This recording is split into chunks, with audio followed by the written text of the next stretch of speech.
Hi, I'm Ted Rankin, and I've been boating all of my life, and in a variety of vessels. Powerboats, both large and small, paddlecraft like my canoe here, Hobie cats, and I've also done some long-distance ocean cruising aboard personal watercraft. Even though the vessels are different, one thing remains the same. I learn something new about boating each and every time I'm on the water. And that's what makes boating so enjoyable. It's not just getting to the destination. I find myself, it's the journey that makes boating so much fun. And that's what this program is all about, to help you get more fun out of your boating too. We're going to focus on 4 different kinds of popular small craft. We'll start with canoes and kayaks, and then move on to small fishing boats, small family boats, and finally, the very popular personal watercraft. Each of these small boats have their own particular joys and challenges. So to provide you with the best information, I'm going to partner with some experts. So stay with us. Boating is fun. We'll show you how.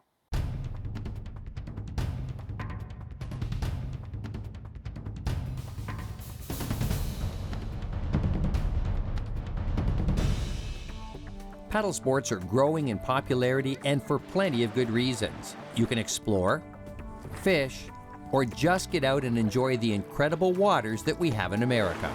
And if you're into adventure, there's nothing more exciting than paddling white water. We've come to Charlemont, Massachusetts to meet our first expert, Janet Burnett-Cowie. Janet's been paddling and teaching since 1982 and is an ACA Swiftwater Rescue Instructor, tandem solo canoe instructor, and ACA whitewater kayak instructor, trainer, educator. Janet is also the Director of Instruction Programs at Zor Outdoor. She's helped grow the instruction program to become one of the premier kayak schools in the country.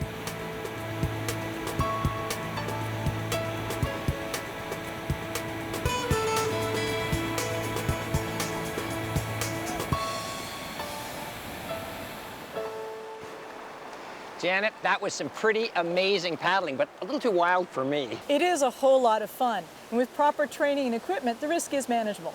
Well, that's why I'm here, is to tap your knowledge to learn some tips and techniques on how to do it safely. Well, glad to help. Tell me, what have you done in the past? Well, you know, like most people, I got a family canoe, but my skills are pretty basic. Paddling is a great activity as long as you know what you're doing. So what we're going to do is we're going to meet a kayak today instead of a canoe. I'm going to meet you downstream in a flat water section of river. Why don't you push me off and I'll meet you there. Okay, see you in a few minutes.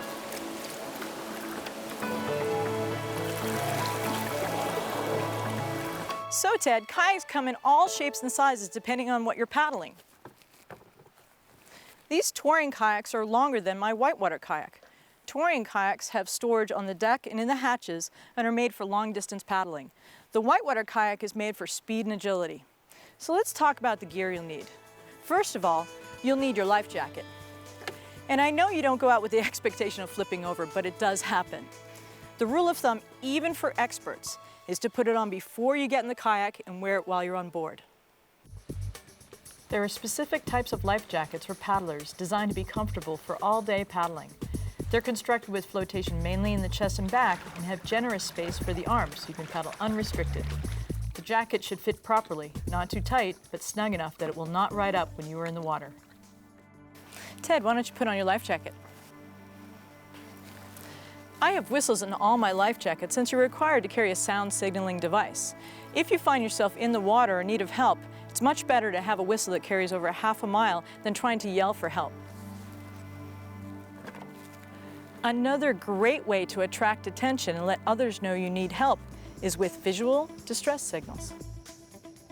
Night visual distress signals are only required by law on manually powered boats if you are boating on one of the Great Lakes or an ocean and bodies of water wider than 2 miles between sunset and sunrise. But on large bodies of water, the small size of a kayak or canoe makes them very difficult to spot. That's why visual distress signals are important to carry day or night. And if you are paddling between sunset and sunrise, you will need proper navigation lights prescribed for a paddlecraft. If you were planning on staying out for a while and doing some cruising, you would dress for the water temperature, not the air temperature, and generally carry some extra dry clothes. Depending on the area and conditions that you are paddling in, some other items to consider are a helmet if you are paddling in swift water, a spray skirt to keep the water out of your boat, a paddle float to aid in self-rescue, a navigation chart, compass, a throw rope, GPS, a first aid kit, bailing pump, and a spare paddle if you have room. Taking a paddling course will also give you the information on the extra gear you may need for the type of paddling you will be doing. So Janet, if I wanted to make a day of it, how would I store everything I want to bring along with me? Well, weight distribution and balance is critical in a kayak. You can put your gear in waterproof dry sacks and then balance them throughout the boat. Okay, so we've got all the gear we need. What's next? This is probably a good time to mention the importance of filing a float plan. If you are going touring or even just for a relaxing paddle on your favorite lake, let someone know where you are going and when you expect to return. Instruct your friend to notify the authorities if you do not return within a reasonable amount of time. Let your friend know the color and number of kayaks in your group and what communication and visual distress signals you have on board. And it is important to let your friend know when you have returned or any change of the plan to avoid an unnecessary search for you. A float plan is a good idea. On a large body of water, search and rescue efforts will be concentrated on your planned route, and if you need help, you'll be found a lot faster. That's right.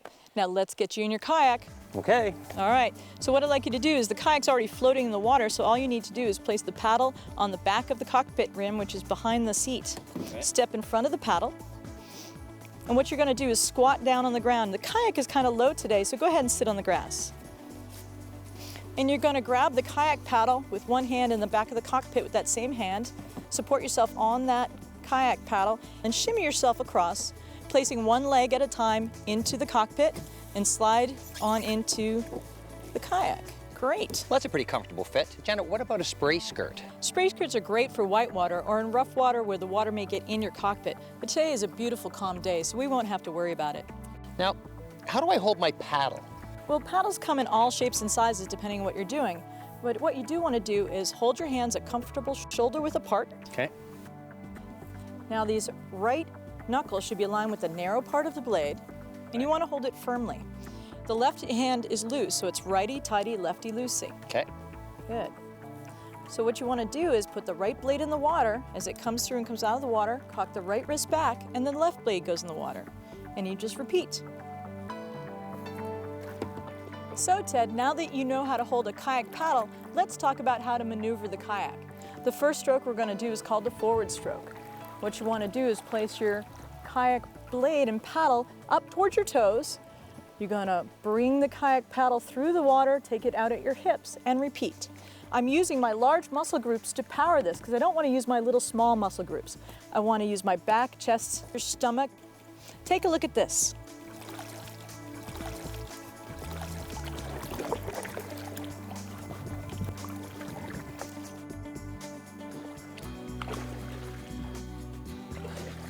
Hey Janet, where are the brakes? Just back paddle, Ted. Slow yourself down. Great job. Why don't you do a sweep stroke to turn your kayak around? Up at the front, to the back of the kayak, to the front. Awesome, let's paddle forward. Hey Janet, how's my stroke? Think I'm ready for some white water? Well, Ted, you do look like someone that's about to get wet. Good posture and balance is essential in kayaking. You want to sit up straight, be proud to be a kayaker, slightly lean forward so you can rotate around your spine for good paddling technique. The other thing you want to do is separate your upper and lower body, like you're doing a hula dance. There you go, separate it, nice. Remember, loose hips saves flips. The other thing you want to do is keep an active paddle blade. If the paddle is in the water, you're more stable. If you stop like deer in the headlights, there's a chance you might fall over. So when in doubt, paddle it out. And Janet, what happens if I do capsize? First of all, a good plan is to never paddle alone. Always travel with one kayaker, 2 is preferable. That way you have someone to help you right the boat, empty it of water, and get back in. However, you should learn and practice the techniques for self-rescue. You could use a technique like a kayak roll to right yourself and stay in the kayak, but that's an advanced technique that takes training and lots of practice.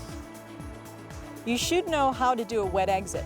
A wet exit is how you get out of the kayak once it flips upside down. It's really quite easy, but you need to practice it over and over until it's second nature before you really need it. What you want to do is tuck forward, bring your paddle to the side, and push yourself away from the kayak, and don't come up from the air until you're totally clear of the kayak. So remember to tuck forward and push yourself out of the kayak. If you are close to shore, you may choose to swim to shore with your kayak and re-enter there. But if you are at a distance from shore, you will need to know how to right and re-enter your kayak in the water. If you are with other kayakers, they can help you flip your kayak over, empty it of water, and assist with your re-entry. If you are separated from your friends, you will have to do it yourself. Many paddlers carry a paddle float to assist with their re-entry. The paddle float acts as an outrigger and stabilizes the kayak. And this takes some instruction and practice, and that's where it really pays to take a course. So Janet, what about my stroke? How am I doing? Ted, you're looking great. You have great posture and an active paddle blade. You know, there's so much to learn here. Ted, we've only just started. You need proper instruction, and you can get that at many places. The United States Power Squadrons offer a course called Paddle Smart, developed in cooperation with the ACA, the American Canoe Association. ACA-trained instructors also run on-water paddle courses for kayaks and canoes all over the country.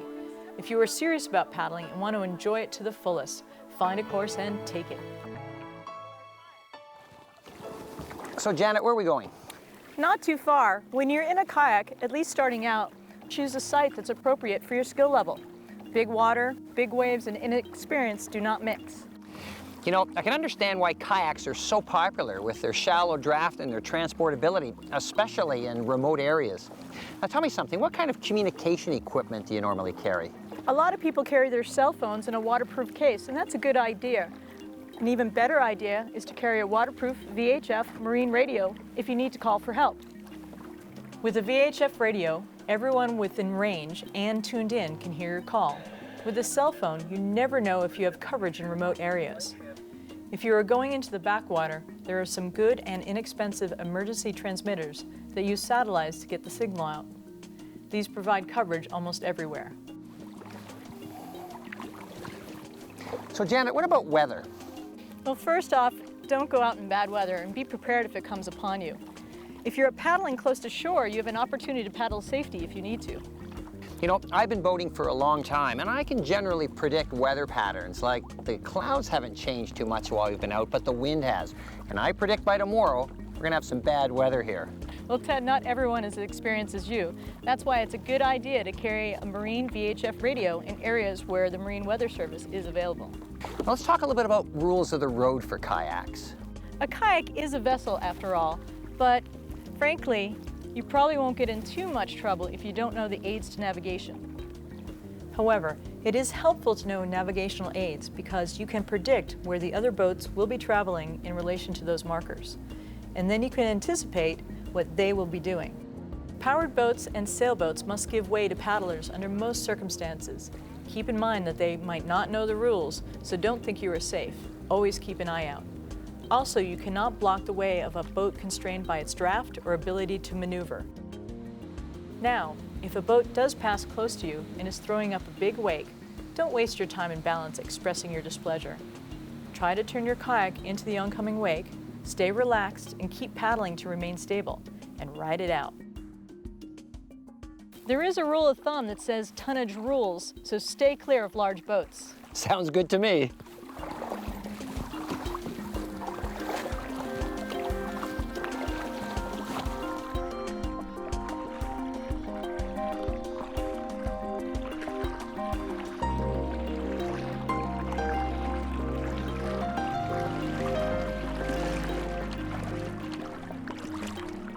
So, Ted, how are you enjoying your time? Oh, I'm really enjoying it. I can really understand why people like kayaking so much. Of course, not that I would give up canoeing, mind you.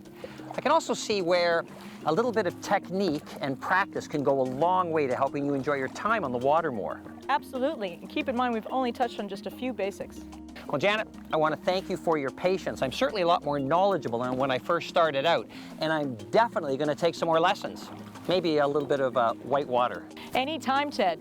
So, last one to shore buys lunch.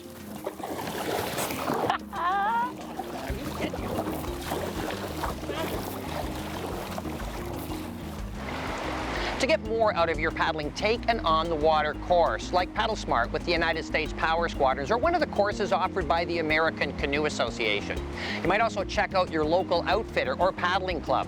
Often they offer courses ranging from basic to advanced. Proper instruction is the key to enjoying your time paddling. And who knows, you might even work your way up to some white water.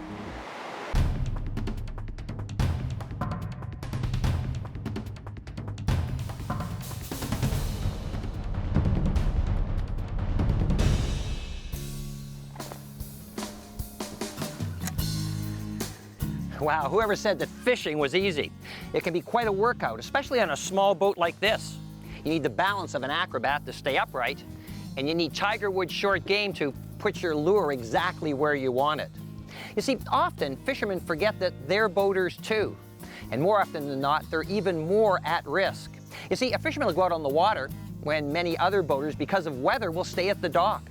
A fisherman will tend to stand when other boaters are sitting, and to land a fish, they'll lean way out over the side of the boat. One misstep or one little wave, they could end up in the water. I'm going to head back in and meet our expert fisherman, Roland Martin. He's not only a world-class fisherman, but he's also an excellent boater, too. On the screen and off, Roland Martin is one of the most recognizable fishermen today. His TV career spans nearly 4 decades, and he's one of the most legendary figures in the professional bass fishing arena. Roland holds the records for the most tournaments won and currently holds 9 Bass Angler of the Year titles.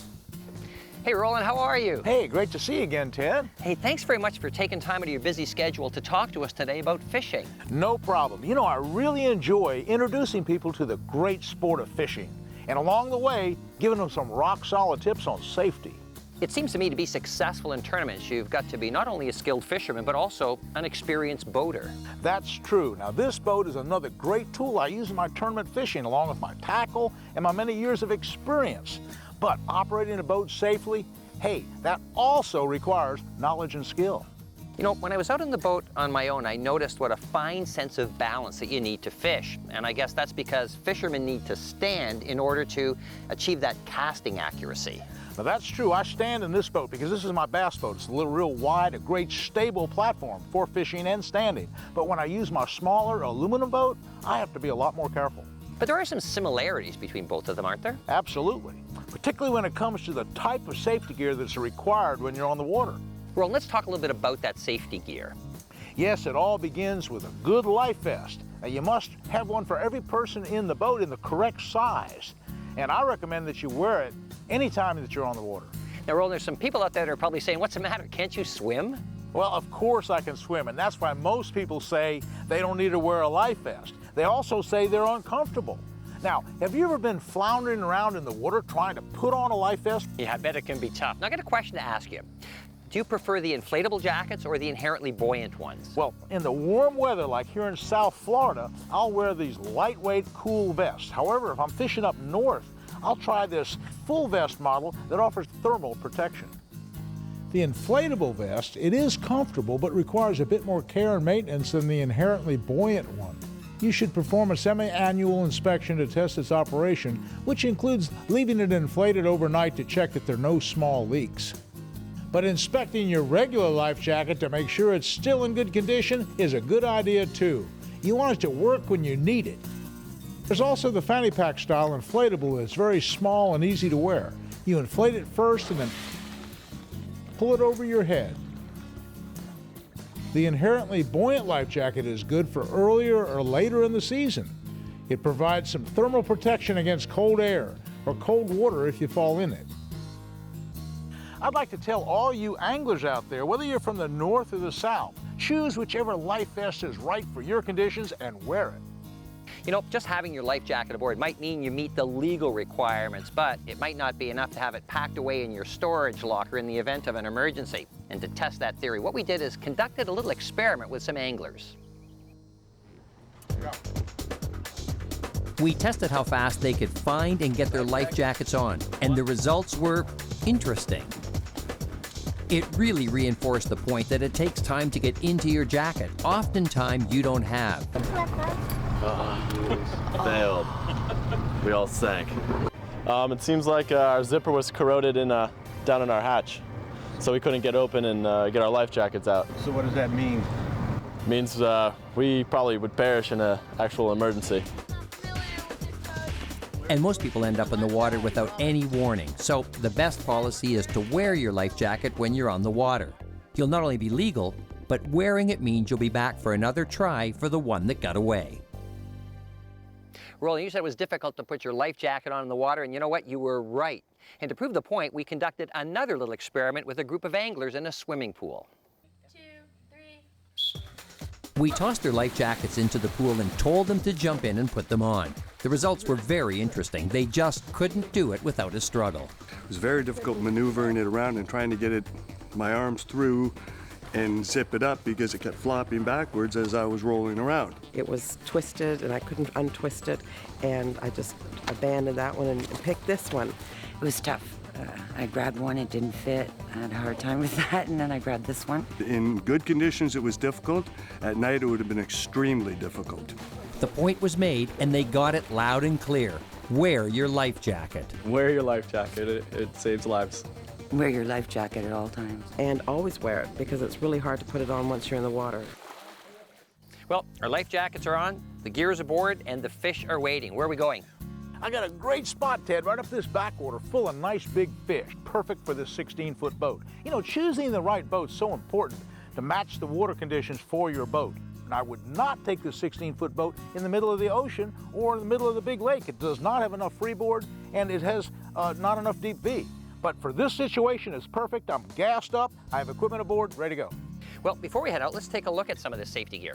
Well, you know, right here in this equipment box, we have all the required safety equipment and more. In a 16-foot boat, you need to carry visual distress signals if you are boating in coastal waters or the Great Lakes. If your boat is less than 16 foot and you're boating in coastal waters or the Great Lakes, you need only night visual distress signals when operating from sunset to sunrise. Even if you're boating on inland waters, carry them anyway.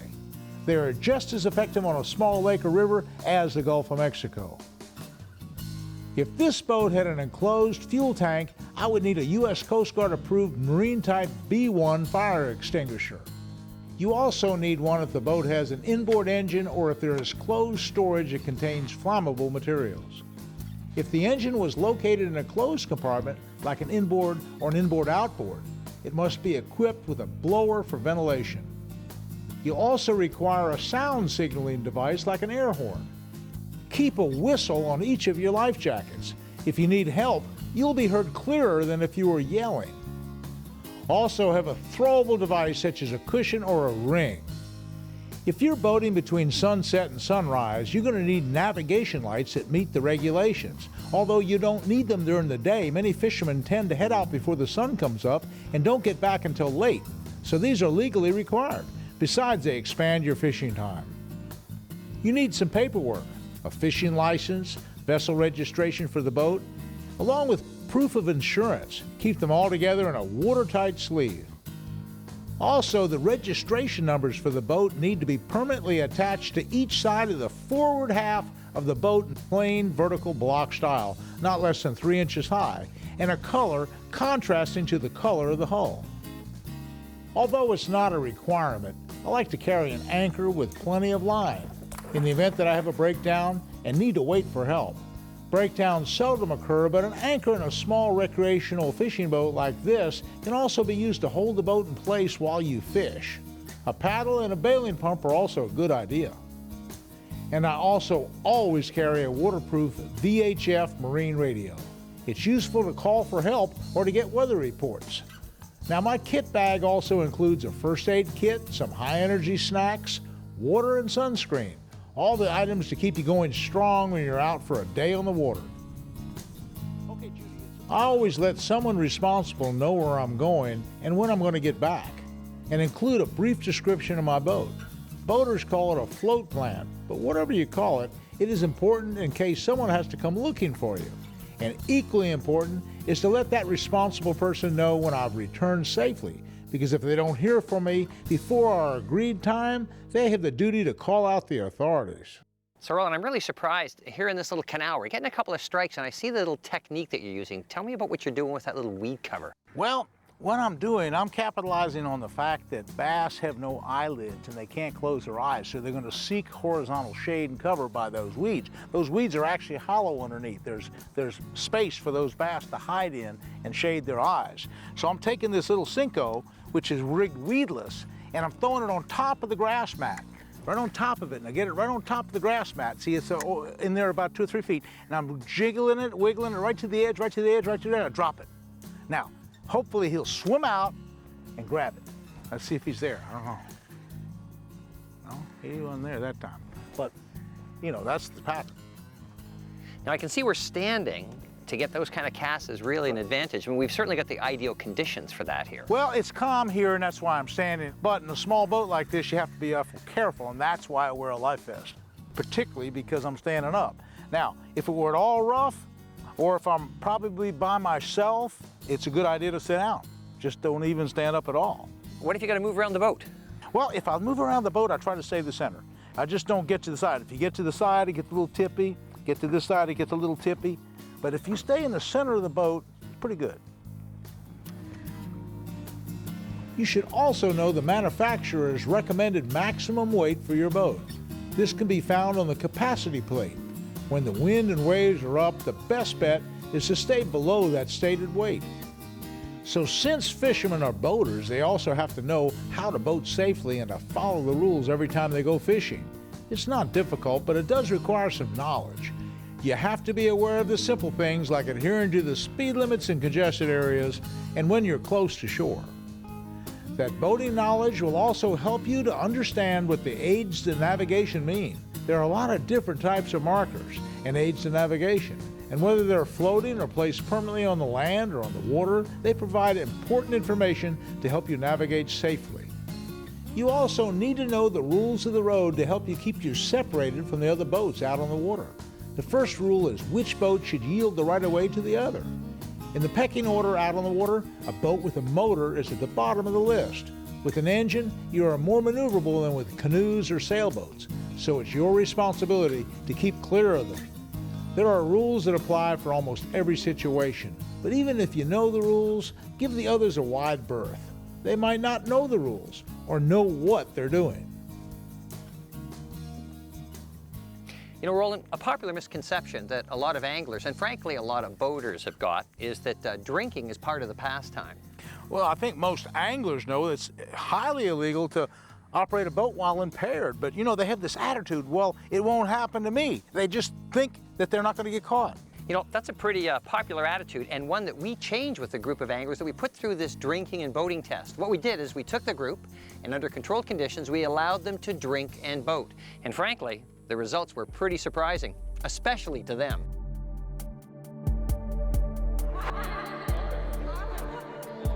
Statistics show that over 40% of boating incidents involve alcohol.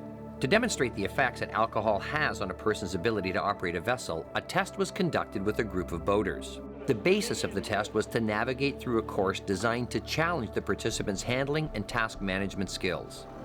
Before getting underway, each were given a word to spell using the lettered gates on the course, and along the way, a number of distractions were set up to challenge them further. A baseline of the boaters' abilities was first established where each maneuvered through the course alcohol-free. Then, after a few drinks and a waiting period, their blood alcohol level was monitored and they ran the course again. Aboard the boat was a Marine police officer for safety and to observe the changes in the boaters' behavior and their ability on the course. Definitely harder than it was, without the alcohol. When you're in reverse in a boat like that, you've got the, thinking backwards and then you throw the alcohol into there and it's definitely a lot different. It's consuming alcohol, and no matter what you do, it slows your reactions and slows things down a little bit. It's a depressant, and that's what it does, and it does a good job of it. It's the overconfidence is mixed with the alcohol, creates a bad situation. Yeah, a little bit faster because I've been drinking. I think she's a good example of where the physical impairment really isn't there, but the more the mental and the psychological effect, where she's got more of that liquid courage. I swerved around it. I don't know if I hit it or not. I mean, she saw the head pop up and she said, oh, and just kind of motored past it. I think she believes she swerved around it. The alcohol is really causing them to relax quite a bit. So even though they're alert and they're trying hard, their fine motor skills just aren't quite there anymore. Well, I think the alcohol makes a difference. Yeah, I can feel it. He did not let off on the throttle once. He didn't slow down when he saw the head. He didn't slow down when the baby went overboard. He just said, oh, there's the baby. He kept solid on the throttle throughout the entire course. They won't go to neutral, or they actually won't stop. They'll think they can power their way through it, and then they'll hit something. I thought I'd done well, in my own opinion. What Vern demonstrated was that the multitasking was quite a bit of a challenge for him. This is my second ride with Vern, first time alcohol-free, now with alcohol. Before we even left the dock, he'd said the word 3 times, or, O-A-R, O-A-R, O-A-R. He was really trying to concentrate on what he had to spell. So right off the bat, that told me that he's already trying to task himself and he's having a hard time with it. Once we got started, he was focused right away on where the baby was, where the infant was, when it was going to go overboard. So he's trying really hard to keep up with what's going to happen. Once the baby went overboard, the multitasking went out the window for him because he had completed the O and the R, but he needed the A. But he was confident. I said, "Did you spell your word?" "Oh yes, O-R." There's a lot of hazards on the water. You've got to pay attention to your vessel, how you operate it, what you have to navigate around, whether it's a shoal, a marker, into a channel. You've got to pay attention to persons on board, and you have to watch out for other vessels. Your perception, your brain, nothing is working and nothing's really quick. You're not quick on the draw like you normally are when you're sober. I definitely think even a little bit of alcohol makes a difference in the way you operate. It sure changed my opinion a lot. It sure opened my eyes a lot. You think you've had full control, which is totally, you don't. You know, Ted, a lot of anglers think by just having a couple drinks out here on the water, that's not going to hurt anything. But what they don't realize is that hot sun's beating down and the rocking motion of the boat, all that goes to maximize the effects of alcohol. Yep, and add to that, you know, the cost of severe fines and also the legal implications of being impaired on the water. Well, the legal issue aside, the guy's out there impaired, not wearing a life vest, falls in the water, floundering around on the verge of drowning. Now that's a huge problem. And if he falls into cold water, it's an even bigger problem because his time to self-rescue is severely limited. We conducted an experiment that involved cold water immersion. 8 tough volunteers were put in 46-degree water, and it only took a short time for them to get into trouble. No matter how strong they were, incapacitation soon took its toll. You know, Ted, out here on the water, you're your own backup. You know, to reduce the risk, you know, wear a good life vest. And just to keep from falling out of the boat being impaired, just don't drink. Yeah, good point. And you know, I want to ask this question about fishing. Now, I know that fishermen really depend on GPS and on fish finders, but what did you do before they were invented? Well, gosh, I used to talk to the local experts, the boat dock operators and the guides, and then I'd try to get a marine navigational chart. That'll show you a lot about the features of the water. Not only does a chart tell me about the things I need to know to keep my boat safe from hazards, it also can help predict where the fish will be. It can show you the bottom conditions, water depths, indicate structure, and the irregular features that fish tend to hang around. Also, navigation markers provide some good visual information as well. If it is green, it means that in this case the deepest water is to the left of it. That indicates a safe place to run your boat. But on the other side, it is marking some underwater structure, which can be confirmed on the chart. That marker is a very important piece of safety information. If we tie up to it or obstruct it in any way, we might be responsible for someone hitting something and damaging their boat. Hey, Roland, it looks like we're in for some weather, and I guess that's something that all anglers keep an eye on. Well, any good fisherman is really going to watch the weather. You know, fish themselves, they either bite or don't bite according to the weather. Now, how would you like to be out on a little boat like this, in a really big storm like that one? Boy, that would ruin your day. Now, one thing I do to guard against that is I have a weather radio like this VHF model, and I'll get the constant updated forecast. But more importantly, I'll just watch the weather. You know, Roland, I'm beginning to understand what the attraction in fishing is. I thought it would be all about the excitement of catching, but you know, this is a great way to enjoy some relaxing time out here on the water. Well, you know, Ted, there's an old saying that says it's hard to fish and worry at the same time. You know, I personally believe that if you keep in mind that you're a boater and act like one before you pick up that rod and reel, then you can concentrate on what's really important. And that's fishing and enjoying your day on the water. To really enhance your time on the water, take a boating course and become a competent boater. There are many great organizations like the United States Power Squadrons that can help.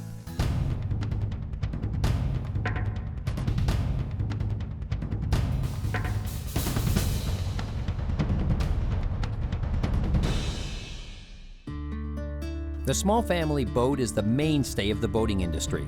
The big cruisers have their glamour, but it's the small family boat that you see tied up at docks or being launched at ramps all over America.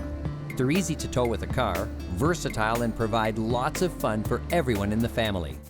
There's no doubt what we call the small family runabout delivers big in just about every way, including the all-important fun factor. And part of the fun of these small, affordable boats is towing. Everything from water skiers to the craziest tow toys. But no matter what you're towing, the boat is an important part of the equation for any on-water activity and must be operated with safety as the #1 priority. Travis Moy has spent the majority of his life in and behind a boat.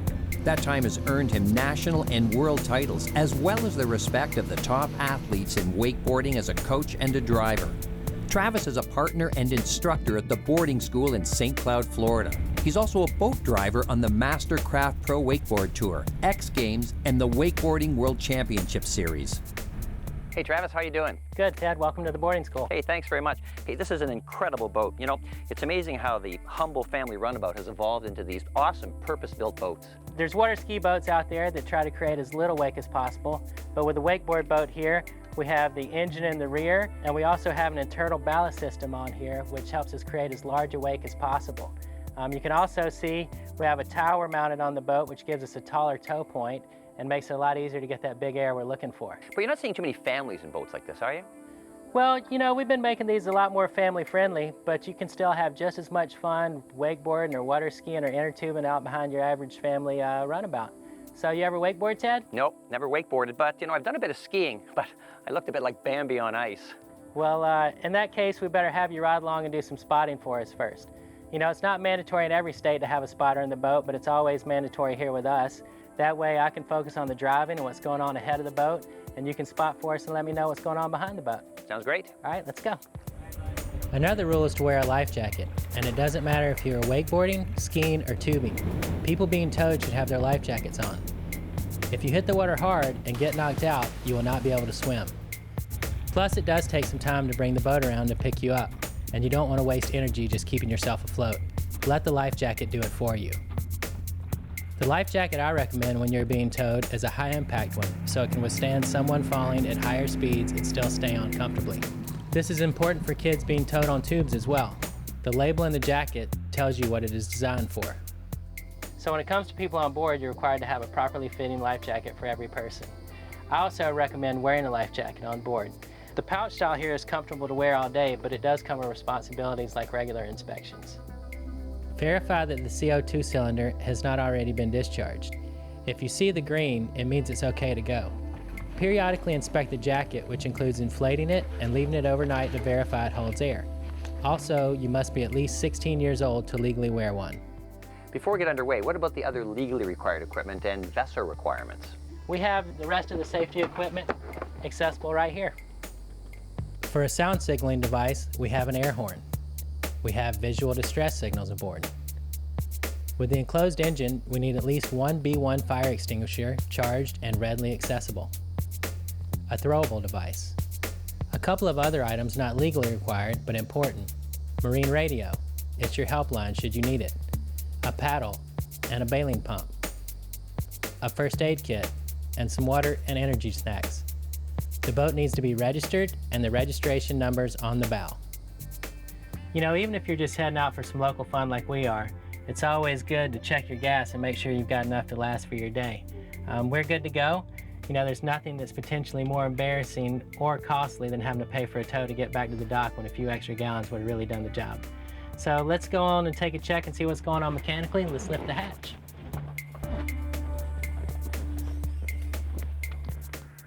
You know, even if you're not mechanically inclined, it's always good to do a pre-departure engine check. You want to check all your belts and hoses and make sure they're tight and not worn. It's always good to check your oil level as well. And then you'd want to check the bilge to see if there's any excess oil or fluids in the bilge that might cause concern. This boat has an inboard gasoline engine. It also has an enclosed gas tank. So before we get going, we'd want to turn the blower on for at least 4 minutes. It's also a good idea to go back to the back of the boat and take a sniff of what's coming out of the vents. Great, I'll do that.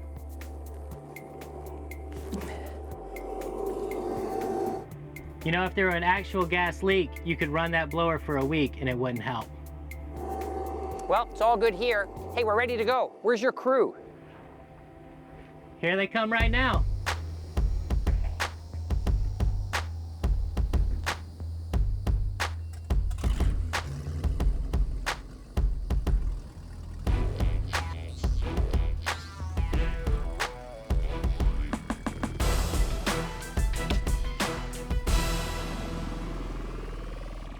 Now, Ted, I know these waters like the back of my hand, but even when you're going out just for a casual day of boating, it's always good to have a navigational chart.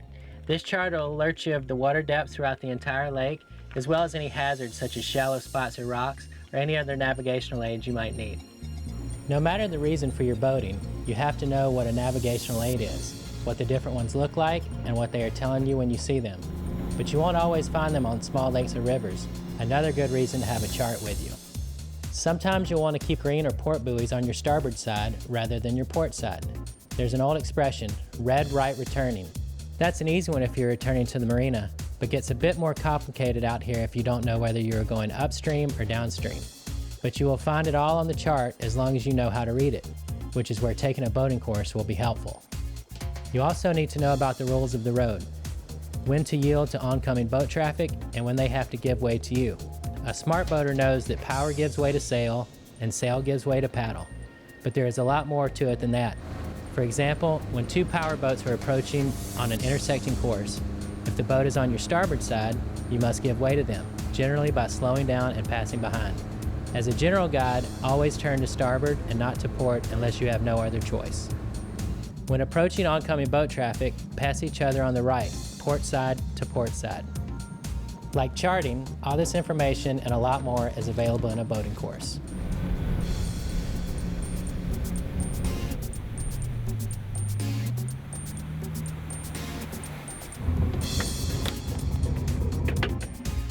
All right, Ted, we found the spot we're going to ride. We're away from any waterways or any other boats we have to worry about, and we got a good spotter on board. While we're out here, I like to keep a weather eye out. Keep a notice for change in clouds or wind or anything that might move in on us suddenly. Out here, I look for changes in cloud formation, changes in wind direction and speed, and if anything doesn't seem right. It is easy to check out the changes with the VHF radio. All right, fellas, time to ride. Johnny J, you're up. So tell me, Travis, what kind of speeds do you normally tow at? Well, it really depends on the ability level of the rider, but typically between about 20 and 25 miles an hour. If you're water skiing, it depends if you're on one ski, two skis, or even barefooting. For tubers, it depends on the type of tube and the skill level of the people being towed. All tubes will have specific instructions in their packaging, and you should follow them to reduce the chance of injury. If you are towing young children, take it slow and avoid hitting a big wake in the turns. Most tubes are not designed for children under 6, and if they are young, you want to keep the speed slow, like below 10 miles per hour. As they get older, you can pick up the speed to provide a more exciting ride. But I recommend not operating the vessel over 25 miles per hour, even if they are in their late teens or adults. And if you're going over large boat wake at speed, especially if your rider is lying in a stomach down position, there can be a risk of back injury. So Travis, what kind of rope do you use? Well, picking the right rope is really important. There's basically two types, either low stretch or no stretch. Most professional riders would use a no stretch rope like this one. Now, before we go out, Ted, we want to go over the basic hand signals. You want to say thumbs up for faster, thumbs down for slower, or okay if the speed's okay. Also, when you're done, you just want to tap your head. It's always good to go over these with each rider before they head out so they can be conveyed back to the spotter and captain. The driver will slowly move forward to bring the rope taut and only comes on with the power after getting the signal from the spotter. After making sure that the area ahead is clear, throttle acceleration should be quick but smooth. While underway, keep away from everyone and away from the shore. Remember that when you are towing, you have increased your boat's length by 4-fold, and that extra length can swing quite wide, especially if it is a tube or an inexperienced rider. A few tips for teaching a beginning wakeboarder are keep your knees bent, your arms straight, and let the boat pull you up. Once they are comfortable crossing the wake and would like to progress, I'd recommend going to a wakeboard school for some lessons and to learn the techniques the right way from the start.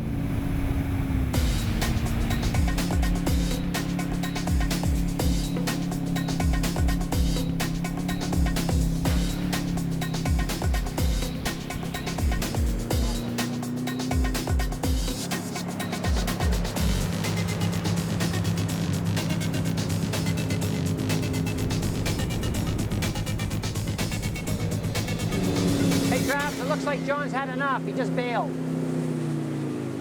Okay, I will swing the boat around and will slow the boat down and approach the person in the water, aiming into the wind or current, whichever is stronger. When we are in position for the pickup, the engine gets shut off and we remove the key. That way there is no confusion if the engine is running or not.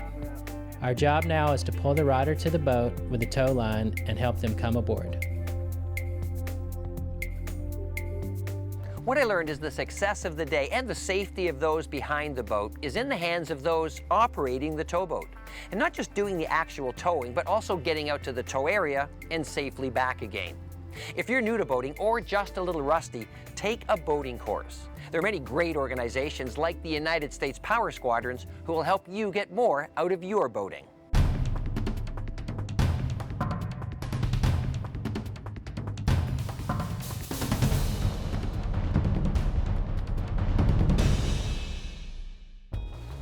Personal watercraft first appeared on the scene in the late 1980s. They took the waterways by storm, and for good reason. In a word, they're fun.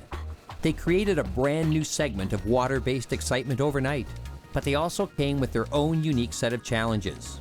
Because they're jet-driven, they don't operate like regular vessels, and many are equipped with engines that can propel them up to 70 miles an hour. So training and experience are necessary to ensure safe operation. I have a lot of experience with personal watercraft. I was there in the late 80s with my television show, Powerboat TV, when the first sit-down models were introduced. And then I followed their development for almost 20 years. During that time, I not only tested most models, I also included watercraft in many of my adventures, including a fishing tournament in the Bahamas, and participating in the world's first PWC crossing of the Bering Strait, from Alaska all the way to Russia. Throughout my time riding, I actively promoted safe and competent operation. And it all starts right here, before you ride, with required equipment. First, wearing a life jacket is the norm, and depending on the state, it's the legal practice with watercraft riding. And there are PWC-specific life jackets available. They're high impact, inherently buoyant, and many are even color coordinated with your machine. But the new inflatables are not approved for watercraft use. Every PWC comes equipped with an engine cutoff switch, which automatically cuts the engine if you fall off. One end of the tether is attached to your life jacket like this. Now, some tethers also loop around your wrist, and the other end plugs into the engine cutoff like this. It's also a good idea to test the switch before you head out on the water.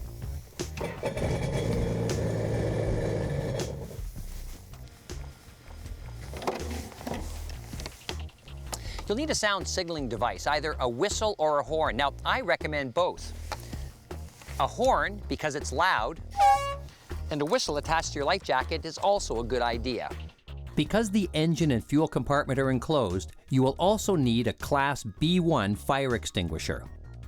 And if we were cruising coastal waters or the Great Lakes, visual distress signals would also be required. That's the minimum legal requirement, but here's what I'd add to that list. A wetsuit like I'm wearing or something similar to protect you from the elements. You can also expect to get a lot of sun, so be sure and wear sunblock. And to protect yourself against the water at high speed, wear protective footwear, a pair of goggles or sunglasses, and gloves. A portable VHF radio, collapsible paddle, and tow line are a good idea. And water and snacks can also come in handy. And for whatever might be damaged if it gets wet, store in a watertight container. It's also a good idea to ride with a buddy. So for our ride today, I've teamed up with my daughter Laura and her friend Lauren. And finally, a systematic pre-departure check of your watercraft before you head out will help minimize the risk of breakdown out on the water. First, have a good look at the hull to ensure that there are no significant nicks or gouges. You want to make sure that your intake grate is clear. Check the jet nozzle as well, and make sure that all the nuts and bolts are secure. This is a good time to check the operation of the steering. Remove the seat and take a good look at the engine compartment to see if there's oil in the bilge or any gas fumes present. If there are, you have a problem that should be investigated. Visibly check your fluid levels before reinstalling the seat. At the helm, check for ease of movement on all the controls. And if everything checks out, you're ready to go and enjoy what these machines were made for.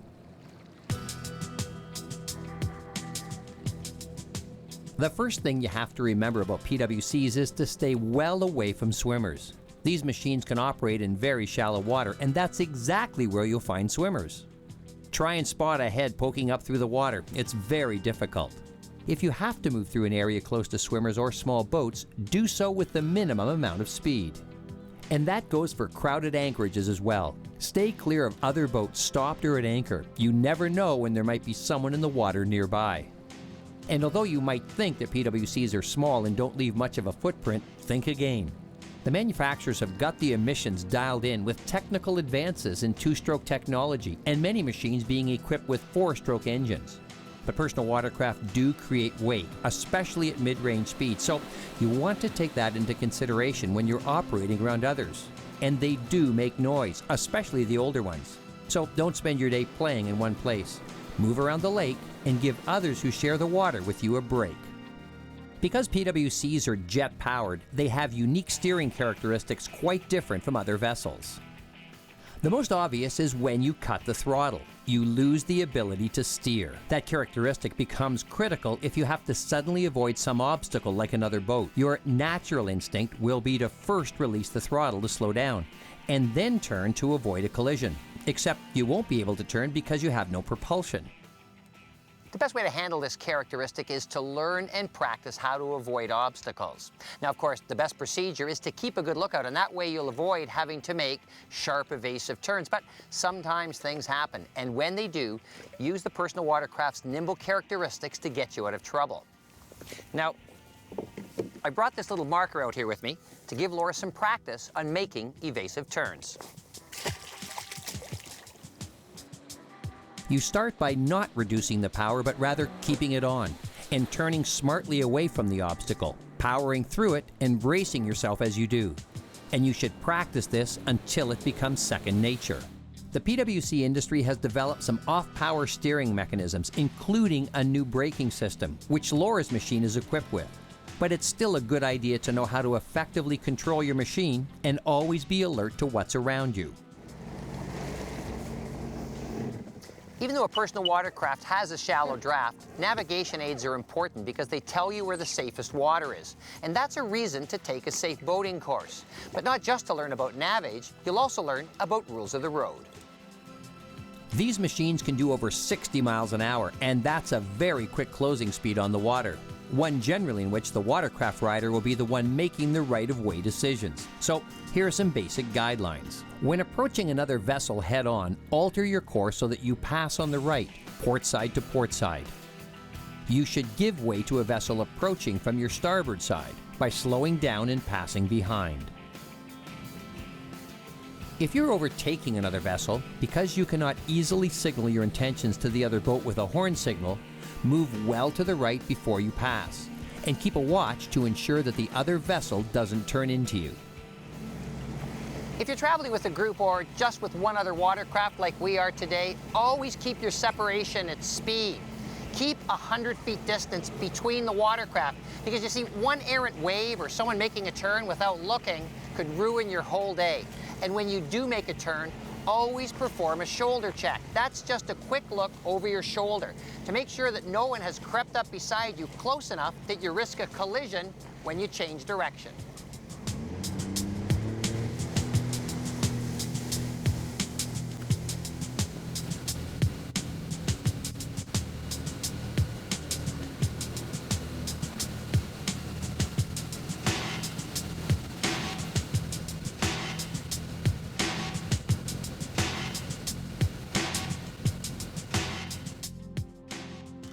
Laura, just like with other boats, it seems like you attract the most attention from other boaters when you're approaching to dock. And also, just like with other boats, docking takes some advanced planning and skill. First, slow down a distance from the dock and keep your speed under control. You can approach from a variety of angles, but the key is to put the boat into idle at the precise time that you turn to parallel the dock. Then, put the engine into neutral and stop the boat from continuing to move forward. That way, the momentum will keep the boat on the same course, but sliding parallel up to and against the dock. For many of us, riding a personal watercraft is one of the most exhilarating forms of boating. You can enjoy everything that the water has to offer with a speed and maneuverability that's as quick as thought. And that's one of the challenges in riding a personal watercraft. You need to get trained to operate these unique vessels safely. So take a course. You'll find that it will go a long way to help you enjoy your time on the water. Well, that's our program. We've covered paddlecraft, small fishing boats, family runabouts, and personal watercraft. All different in many aspects, from hull design to method of operation. But they all have one thing in common. You need to know what you're doing to operate them safely. The U.S. Coast Guard recommends that all boaters take a safe boating course, no matter what type of vessel you own. And don't try to learn by trial and error, because you'll find it'll probably be a very short trial.